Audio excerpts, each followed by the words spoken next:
Hello, it's Dr. B, and I just wanted to come in with a short video on the week one discussion post.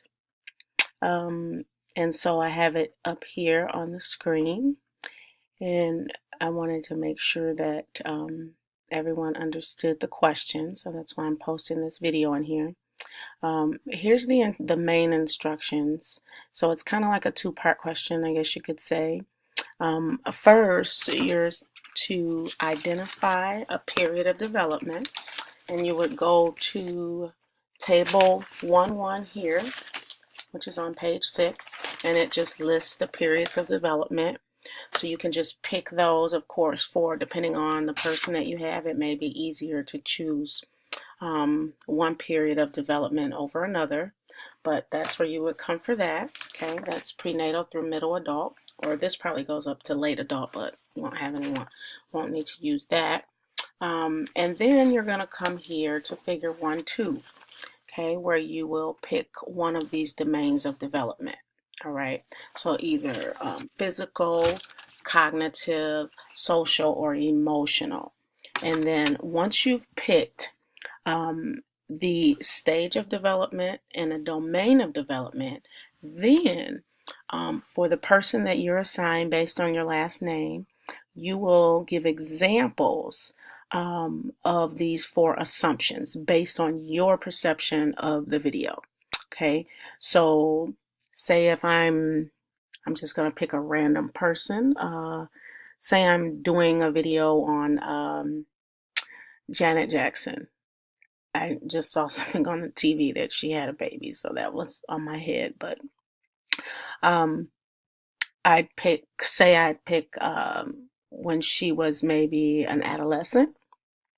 And if I wanted to focus on emotional development, then I would come down here, okay? And then it says here to complete the following for the chosen period and domain. Depending on how you choose to structure your post, you should end up with 2 to 4 paragraphs. So it says development is lifelong, meaning it's ongoing. It doesn't stop. We're constantly developing. So explain a significant experience that occurred during this time and how you believe the experience contributed to their overall development. So this was a good example. So then if I'm choosing Janet Jackson when she was an adolescent and I'm choosing social development, I might reference when she was a young girl and she was on a show called Good Times and how that was part of what contributed to her overall success entering into the field of being a celebrity or whatever, and it was something different that her brothers weren't doing, so it kind of got her out from under their shadow. That's just an example. It just happened to work for this particular question. And then I would go to the multidimensional, multidirectional, right, which talks about how development can be going in one direction. It can be improving in one direction, whereas it may seem to be ending or shutting down in another area. And then I identify a continuous or discontinuous change that the person experienced and explain how your example illustrates multidimensional or multi-directional change. And so what you'll do is you'll go through each of those 4 assumptions, and for that assumption you're going to answer the question that I have on the left hand side. Okay, but you're doing it for a specific period of development and within a specific domain of development. Okay. And I mean, I'm not picky. If you decide, well, I want to do social for this one and something else for that one. If you did do that, that's fine. It's no big deal. But as far as for those that wanted to know how long it should be, I put in here that depending on how you structure your post, it should be 2 to 4 paragraphs, meaning your answer to the post. And then for responses, for those that need a word count, I put 100 to 125 words. Honestly, when it comes to online classes, I really put more emphasis on quality of your post and how much it really adds to the discussion and shows that you gave some thought to what you were saying. Because, I mean, your time is valuable, my time is valuable. Um, and if you're not really sure what to say, I'd rather you wait, take your time, read the content, think and reflect on it, and then post versus just typing something to hurry up and get it out of the way. Because when students do that, you don't really learn that way. And in an online class, your learning comes in a different manner than it does when you're in a traditional class. Um, so it's very important that you really give some thought to what you're posting. I read a post by a student in this class, a response. I try to keep up with who I'm responding to. Angel. I believe it was Angel. Uh, and it was a response that she typed to someone, and then I responded to her response. And her response to that person, um, it wasn't a very long or extensive response, but it was very thoughtful. And I could tell that, she put some thought into it. And that's what I'm looking for. Of course, I don't expect to see 1 and 2 sentence posts, but I don't want to see, 2 pages either. And then I'm reading it and it's like, um, filler. Filler, if you don't know what that is like when you have a 3-page paper, but you really only have a page and a half of content. And so now you gotta, add some fluff to it. Um, I look for quality.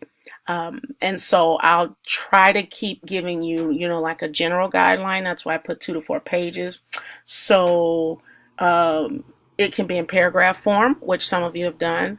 It could be bullet pointed. It could be numbered, for this particular question, because I'm giving you those 4 things. So you could certainly structure it like that as well. And so that's why I put between 2 and 4 paragraphs. Some people may want to put 2 together, then 2 together.